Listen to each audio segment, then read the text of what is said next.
Advance chemistry classes में आप लोग का स्वागत है। और कोरोना के बढ़ते प्रकोप के कारण जब तक सरकार का नया निर्देश कोचिंग खोलने का नहीं आ जाता है तब तक आप लोगों को ऑनलाइन जो है वो क्लास कराया जाएगा। आप लोग से अनुरोध है कि जो एडवांस केमिस्ट्री क्लासेज हैं उसको सब्सक्राइब करके बेल बटन दबा दें, जिससे कि आपको जो नया वीडियो है वो मिल जाए। अभी तक जो ऑफलाइन क्लास चल रहा था उसमें हम आपको गिब्स ऊर्जा के बारे में बताए थे। उसके बाद एक पेज आप लोग छोड़ दीजिएगा, उसमें कुछ पार्ट बचा हुआ है जो बताएंगे। और यहां से जो एक नया टॉपिक है वैद्युत अपघटन, हेडिंग दीजिए वैद्युत अपघटन।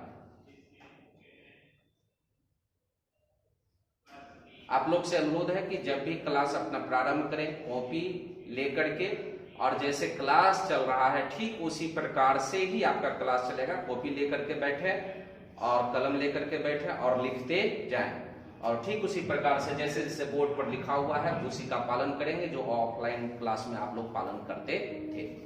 वैद्युत अपघटन इलेक्ट्रोलाइसिस। देखिए अभी तक जो हम लोग पढ़े थे वो पढ़े थे वैद्युत रासायनिक सेल। रासायनिक सेल, इसमें जो अभिक्रिया होती है इसमें होती क्या है कि इसमें रासायनिक ऊर्जा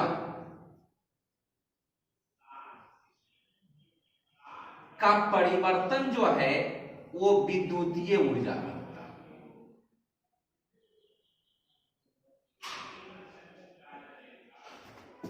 यानी कि वैद्युत रासायनिक सेल में रासायनिक ऊर्जा का विद्युतीय ऊर्जा में परिवर्तन होता है। बता चुके हैं कि जो भी सेल होता है तो सेल से जब हम लोग काम लेते हैं तो उसमें एक रासायनिक अभिक्रिया होती है। जैसे हम बताए थे गैल्वेनिक सेल में बताए थे कि जिंक और कॉपर वाली बात बताए थे कि जिंक जो है और Cu2+ के बीच में रासायनिक अभिक्रिया होती है, और रासायनिक अभिक्रिया के दौरान जो इलेक्ट्रॉन का स्थानांतरण होता है और इलेक्ट्रॉन जो एक जगह से दूसरे जगह जाता है तो वही तो है वास्तविक रूप से क्या है, विद्युत धारा का प्रवाह। और जहां से इलेक्ट्रॉन स्थानांतरित होता है उसके बीच में इलेक्ट्रिकल इक्विपमेंट लगा देते हैं, और इलेक्ट्रिकल इक्विपमेंट लगा करके उसका हम लोग क्या करते हैं, उपयोग करते हैं। वैद्युत रासायनिक सेल में जो अभिक्रिया होती है उस अभिक्रिया के ठीक विपरीत होती है वैद्युत अपघटन। देखिए अपघटन मतलब क्या होता है? अपघटन मतलब होता है टूटना। अपघटन मतलब होता है टूटना। तो वैद्युत अपघटन जो है इसमें हम लोग करते क्या है कि इसमें कोई भी जो है वो वैद्युत अपघटनीय पदार्थ लेते हैं। कौन सा पदार्थ लेते हैं?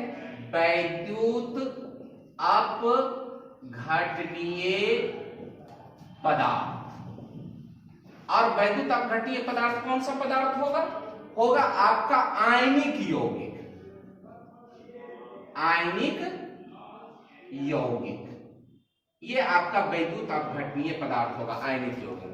जैसे देखिए NaCl आयनिक यौगिक है ना, जैसे KCl आयनिक यौगिक है। यानी कहने का मतलब हो गया कि इसमें जो है वैद्युत अपघटन में हम लोग जो है आयनिक यौगिक लेते हैं। और ये आयनिक यौगिक का दो सिचुएशन लेना है हमको। जैसे NaCl क्या है? ठोस है।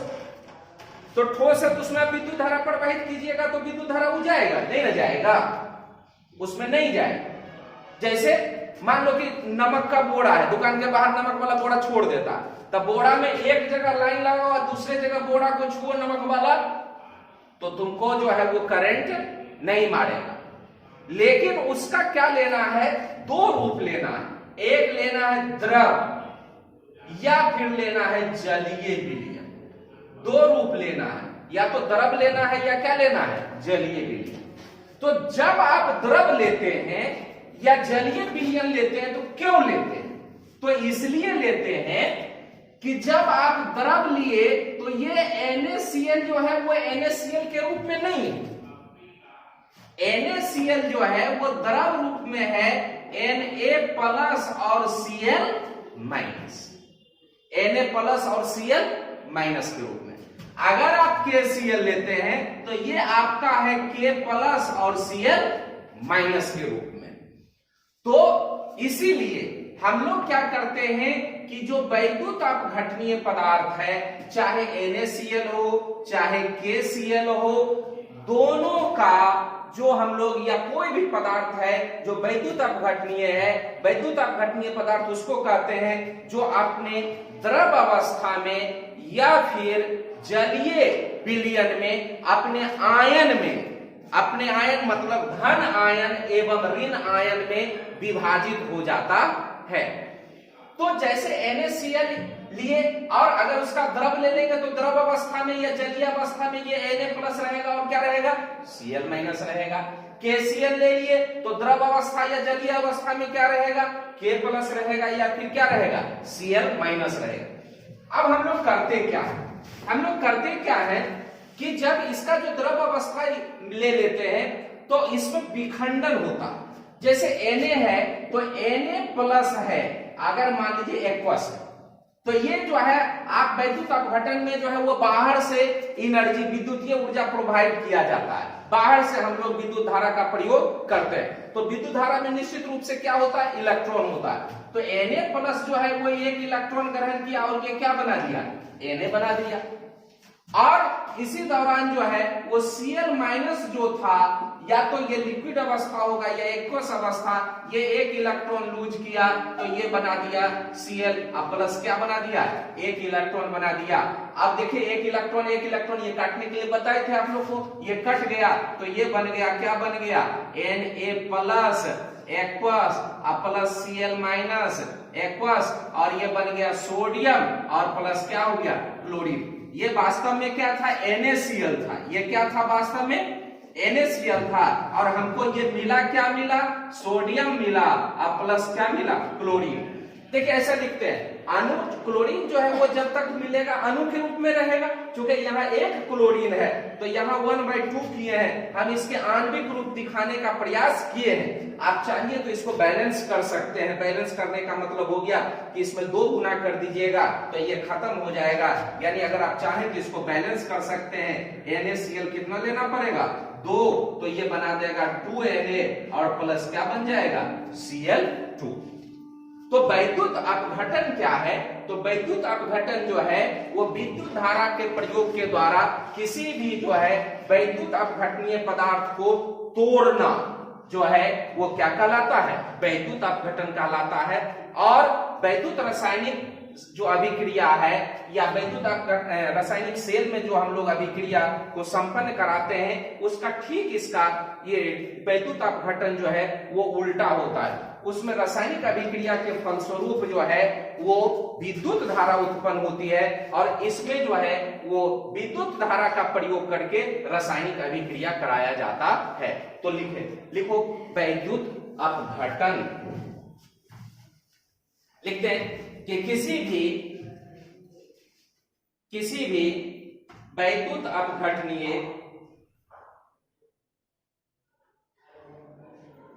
पदार्थ के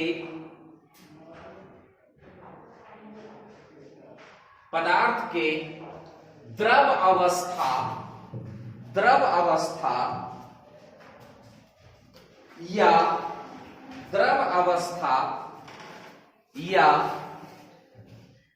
जलीय विलयन में विद्युत धारा,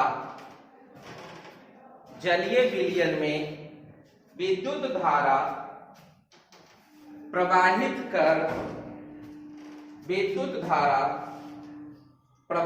कर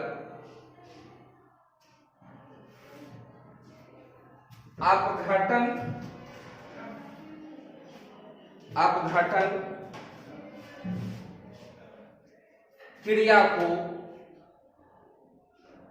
संपन्न कराने वाले प्रक्रम को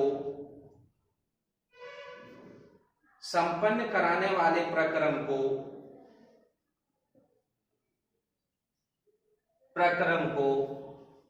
वैद्युत अपघटन कहते हैं।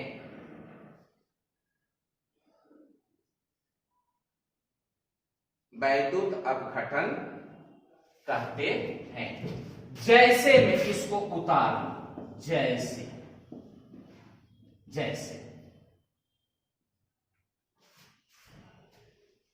उतारूं इसको,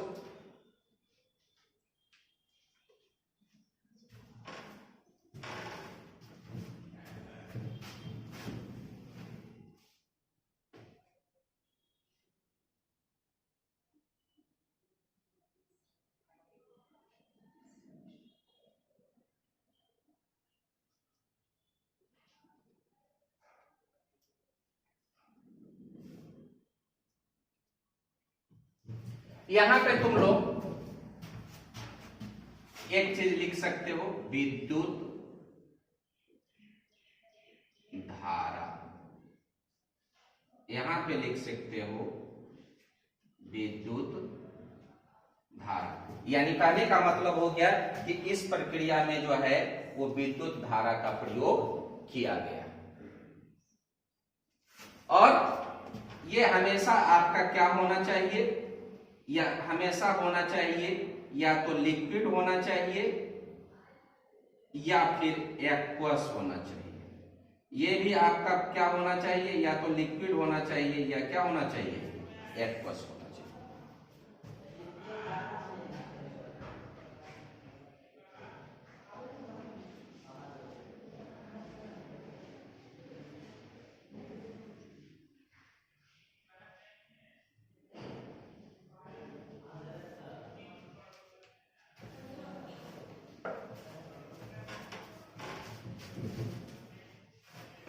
उतार ली?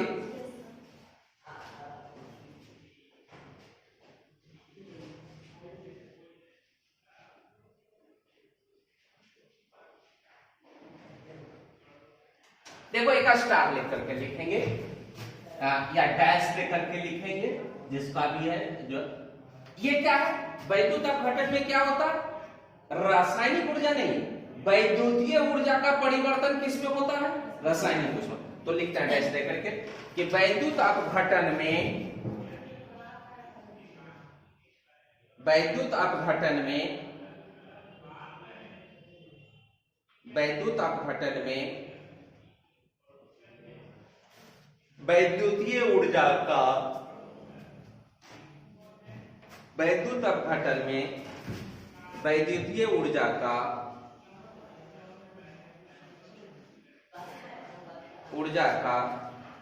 परिवर्तन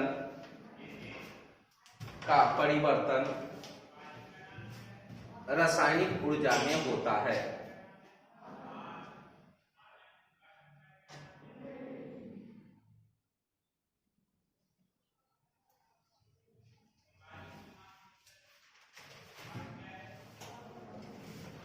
ऊर्जा में होता है। देख जैसे उतार ली है, तुम लोग इसलिए रखे हैं कि जितना देर में उतार पाएगी तो क्या बोलना क्या है, ठीक है ना, कि ऐसे हमको लगेगा कि उतार लिया होगा, तुम लोग उतार ली। देख अब है क्या, जैसे होता था तुमको कि ये दो चीज देखो, वैद्युत रासायनिक सेल है, ये वैद्युत रासायनिक अभिक्रिया होती थी इसमें,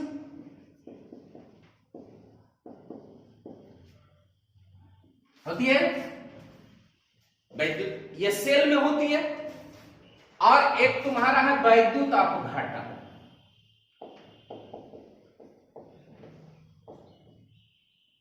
है ना। तो ये वैद्युत रासायनिक अभिक्रिया होती है कहां, कहां होती है, ये सेल में होती है। जहां पे होती है उसको क्या कहते हैं, सेल, ठीक है ना। और सेल कहते हैं तो उसका नाम दे दिए तुमको, क्या नाम दिए, वैद्युत रासायनिक सेल। हम लोग इसको जो है ये सेल कहते हैं सिंपल सा, या फिर बोलते हैं वैद्युत रासायनिक सेल, वैद्युत रासायनिक सेल बोलते हैं। मतलब आखिर सेल बोल रहे हैं तो हम लोग आमतौर से समझते हैं वैद्युत रासायनिक सेल, लेकिन ऐसा नहीं है। सेल का पढ़ाए होंगे कि एक सेल क्या है, एक प्रकार का एक संयोजन है, दो अर्ध सेलों के संयोजन को क्या बोलते हैं, सेल, ठीक है ना। और वो क्या होता है, इलेक्ट्रोड होता है। अर्ध सेल क्या होता है, इलेक्ट्रोड होता है, जिसमें से एक कैथोड होता है और एक क्या होता है, एनोड। तो जहां पे एक कैथोड है और एक एनोड है वो क्या कहलाता है, सेल।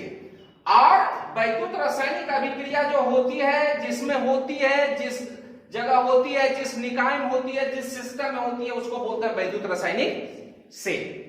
लेकिन वैद्युत अपघटन की क्रिया जहां होती है उसको बोला जाता है वैद्युत अपघटनीय, वैद्युत अपघटनीय सेल। क्या बोला जाता है, वैद्युत अपघटनीय सेल। यानी कि वैद्युत अपघटनीय सेल क्या, तो वैद्युत अपघटनीय सेल एक ऐसी युक्ति है जिसमें वैद्युत अपघटन की क्रिया संपन्न कराई जाती है।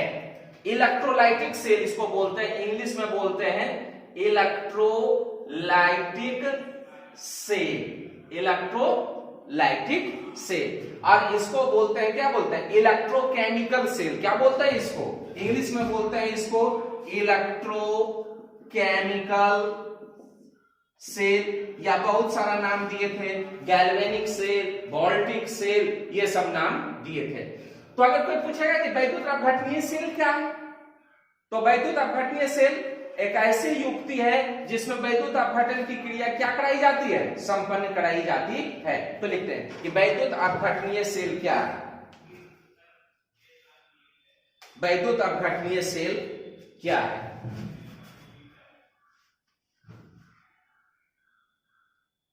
वैद्युत अपघटनीय सेल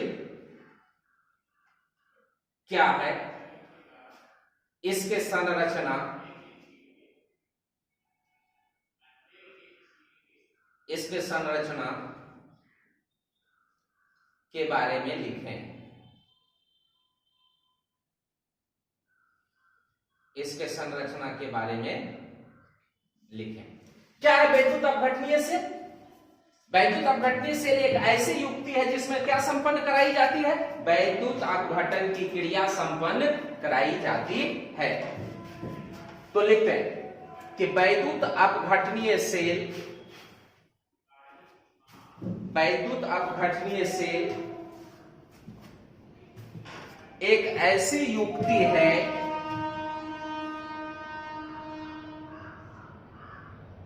वैद्युत अपघटनीय सेल एक ऐसी युक्ति है जिसमें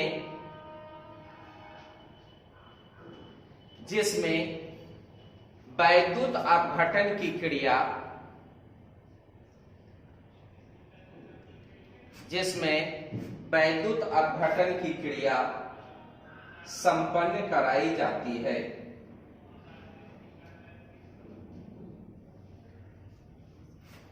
जिसमें वैद्युत अपघटन की क्रिया संपन्न कराई जाती है। तब अभिक्रिया कराना है संपन्न, है ना, तो अभिक्रिया संपन्न कराना है तो अभिक्रिया कराएंगे का बर्तने में न रे, तब मतलब क्या हो गया, एगो तसला लो, बोलते हैं ना, ये तसला हो गया, तो नहीं हुआ, ठीक है। और तसला लिखेगा वहां है, तसला लिखेगा रे, देखो इसको बढ़िया नाम देंगे, इसको बोलेंगे टैंक। क्या बोलेंगे, टैंक। ये हो गया वैद्युत अपघटनीय टैंक, है ना, ये हो गया वैद्युत अपघटनीय टैंक। दूसरा क्या होगा, इसमें इलेक्ट्रोड होगा। क्या होगा, इलेक्ट्रोड। तो इलेक्ट्रोड कहने का मतलब हो गया कि ये तुम्हारा जो है ये इलेक्ट्रोड हमारा हो गया, और इलेक्ट्रोड कितने प्रकार के? दो प्रकार के। कौन कौन? एनोड और एक क्या होगा? कैथोड। इतनी मोटा लग रहा था वो दुब्बड़ पातर हो गया था। हंसती है तुम लोग, घरे जाके पढ़ना, ठीक है ना? अब इसमें ये हो गया, ये इलेक्ट्रोड हो गया। अब ये तुमको जिसका करना है, इंक नहीं है क्या? जिसका करना है, तो जिसका करना है, ये करना है इसका, तो ये तुम्हारा हो गया वैद्युत अपघटनीय पदार्थ। ये क्या हो गया? तो ये हो गया तुम्हारा क्या हो गया? टैंक। ये क्या हो गया? टैंक। टैंक गोला दागने वाला नहीं, वो गोला दागने वाला टैंक होता है ना सोना सेना में, वो टैंक नहीं है। टैंक मतलब लेटरिन का जो होता है टैंक बनाते हैं ना, तो वही है ये टैंक, मतलब बड़ा सा बर्तन। ये तुम्हारा इलेक्ट्रोड, ये हो गया तुम्हारा वैद्युत अपघटनीय पदार्थ। वैद्युत अपघटनीय पदार्थ, ये हो गया वैद्युत अपघटनीय पदार्थ, ठीक है ना? और ये हो गया तुम्हारा इलेक्ट्रोड। अब देखो इलेक्ट्रोड में तो हमको यहां विद्युत धारा प्रवाहित करना है ना?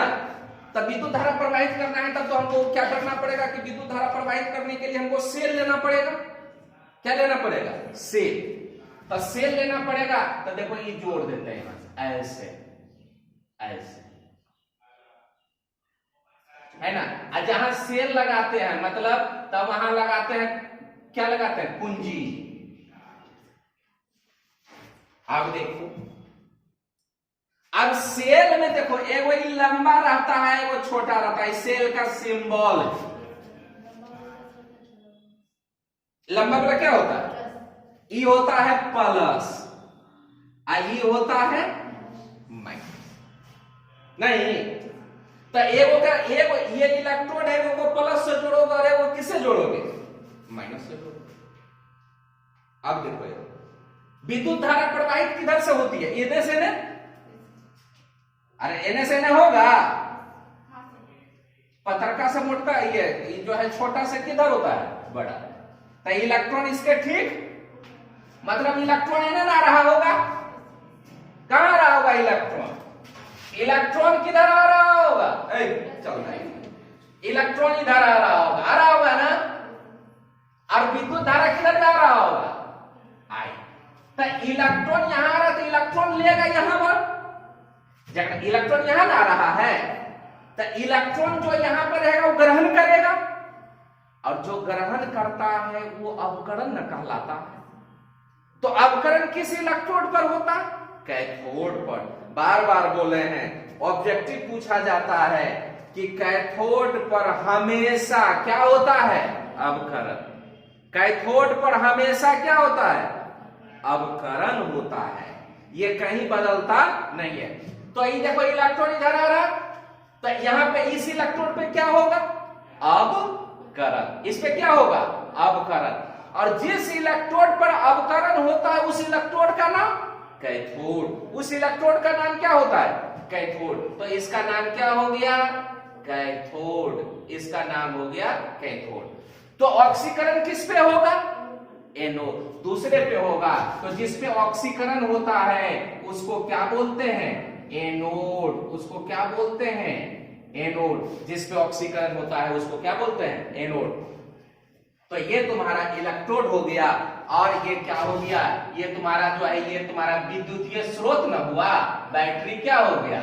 विद्युतीय स्रोत। विद्युतीय क्या हो गया? ये तुम्हारा स्रोत। यानी कहने का मतलब हो गया कि अगर वैद्युत अपघटनीय सेल को आप बांटिए तो कितने पार्ट में? एक पार्ट क्या हो गया? एक पार्ट क्या हो गया? टैंक, है ना? वैद्युत अपघटनीय टैंक। दूसरा पार्ट क्या हो गया? वैद्युत अपघटनीय पदार्थ। तीसरा पार्ट क्या हो गया? इलेक्ट्रोड। और चौथा पार्ट क्या हो गया? क्या हो गया? वैद्युतीय स्रोत। तो नीचे लिखते हैं कि ये हेडिंग दो कि वैद्युत अपघटनीय सेल की संरचना, वैद्युत अपघटनीय सेल की संरचना, वैद्युत अपघटनीय सेल की संरचना, आई ऐसे और ऐसे, ठीक है ना। साइड में लिखेंगे वैद्युत अपघटनीय सेल की संरचना, है ना। तो वैद्युत अपघटनीय सेल की संरचना को निम्नलिखित भाग में हम लोग क्या कर सकते हैं, बांट सकते हैं। तो लिखते हैं कि वैद्युत अपघटनीय सेल, वैद्युत अपघटनीय सेल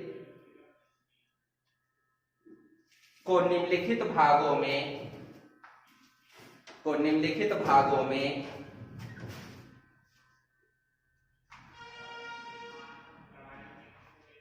बांटा जा सकता है, बांटा जा सकता है। नंबर 1 बांटा जा सकता है। नंबर 1 क्या है? नंबर 1 वैद्युत अपघटनीय टैंक। नंबर 1 में लिखो वैद्युत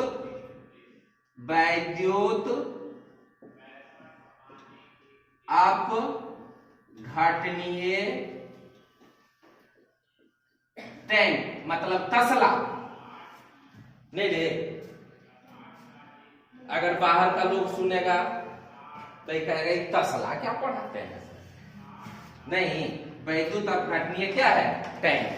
तो क्या है वैद्युत अपघटनीय टैंक? यानी कि वैद्युत अपघटनीय टैंक जो है एक ऐसा बर्तन है जिसमें वैद्युत अपघटन संबंधित जो है वो वैद्युत अपघटनीय पदार्थ और इलेक्ट्रोड को क्या किया जाता है? डाला जाता है। तो लिख लेते हैं कि वैद्युत अपघटनीय टैंक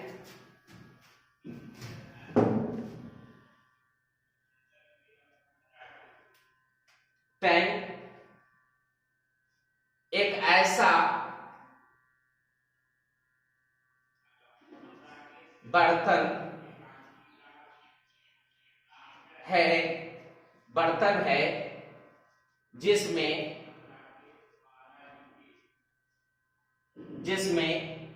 वैद्युत अपघटनीय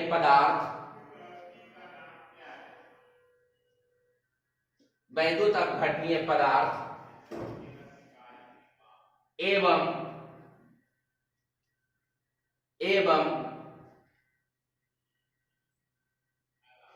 इलेक्ट्रोड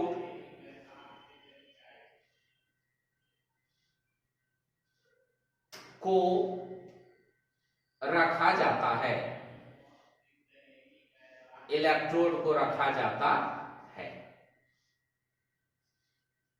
अरे तो ये रहेगा लोहा के, तो लोहा में तू विद्युत धारा प्रवाहित करेगी तो मान लो छुआ तो करंट न मार देगा। तो टैंक लोहा का रहेगा, टीना का रहेगा, तो क्या चीज है? बैटरी लोहा का होता है, कहीं नहीं लोहा का होता है। बैटरी लोहा का रहेगा तो करंट ना मार देगा छुओगे तो बाहर से। हाँ, तब मतलब कहने का मतलब हो गया अचालक होना चाहिए। कैसा होना चाहिए? अचालक होना चाहिए, चालक नहीं होना चाहिए। लोहा का नहीं होना चाहिए। कांच हो सकता है, प्लास्टिक हो सकता है, बेकेलाइट एक अच्छा प्लास्टिक है जो पढ़ाएंगे आगे, ठीक है। तो बेकेलाइट का हो सकता है। तो फुल स्टॉप के बाद लिखेंगे कि वैद्युत अपघटनीय टैंक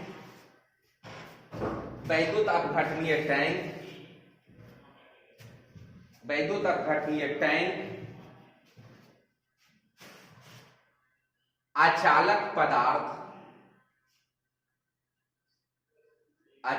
पदार्थ जैसे प्लास्टिक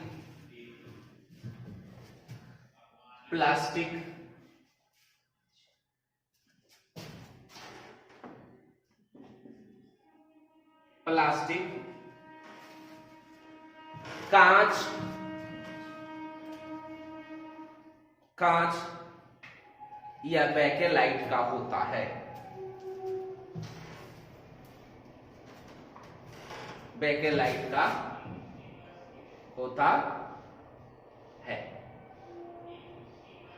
चलो टैंक हो गया। दूसरा क्या हो गया? विद्युतीय स्रोत। देखो यहां विद्युतीय स्रोत है, कभी कभी वैद्युतीय भी लिखा हुआ रहता है ना, विद्युतीय या वैद्युतीय। तो दूसरा लिखते हैं वैद्युतीय या विद्युतीय स्रोत।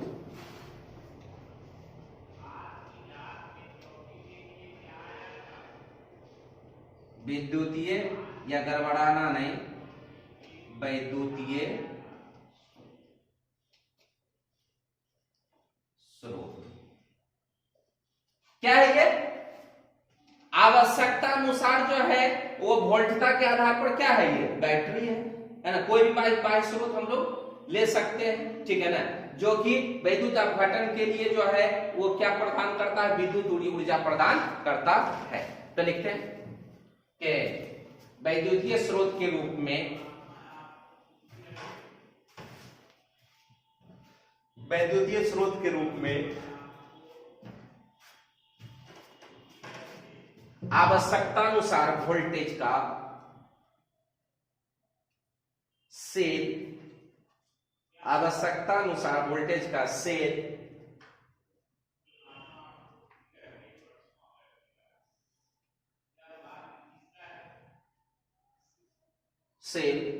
लिया जाता है। सेल लिया जाता है। तीसरा क्या है? इलेक्ट्रोड। तीसरा क्या है? इलेक्ट्रोड। तीसरा लिखो इलेक्ट्रोड।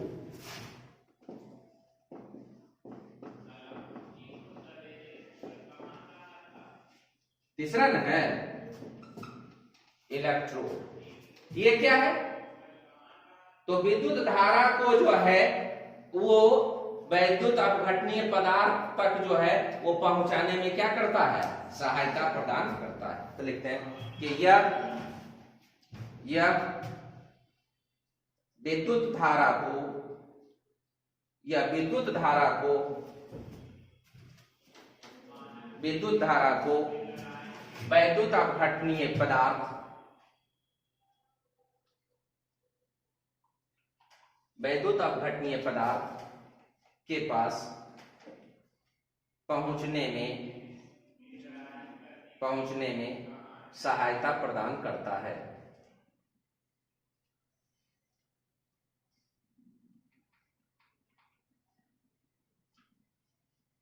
प्रदान करता है, सहायता प्रदान करता है। तीसरा क्या है? तीसरा वैद्युत अपघटनीय पदार्थ नहीं, चौथा देखो वैद्युत अपघटनीय, वैद्युत अपघटनीय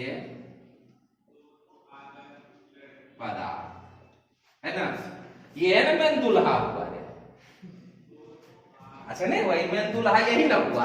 एक ये सब तो बाराती था, सब कुछ ले लो, बाराती उराती गाड़ी उड़ी सब कर लो, बट बाजा उजा बैटरी उठरी सब भाड़ा पर कर लो। अब वैद्युत अपघटनीय पदार्थ रहेगा ही, तो क्या होगा? अब मेन दुल्हा तो यही हुआ जिसको 4 नंबर में दे दिया, ठीक है ना। तो हम लोग बाराती में से ना है, तो अपना नंबर पहले दिए। हाँ लिखते हैं कि जिन पदार्थों का वैद्युत अपघटन, जिन पदार्थों का वैद्युत अपघटन कराना होता है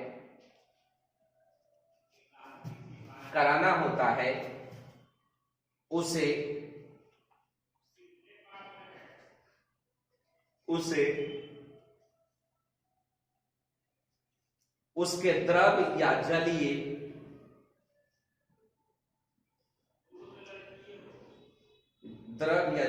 विलयन के रूप में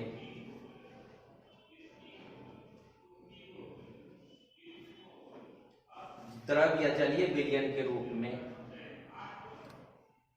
टैंक में लेते हैं, टैंक में लेते हैं।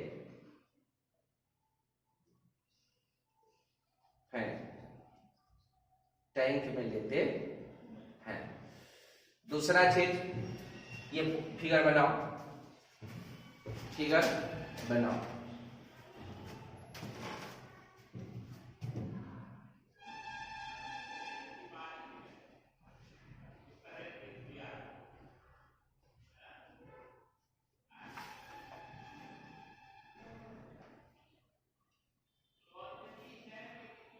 हर हाल में इसको कॉपी में लिखा हुआ होना चाहिए।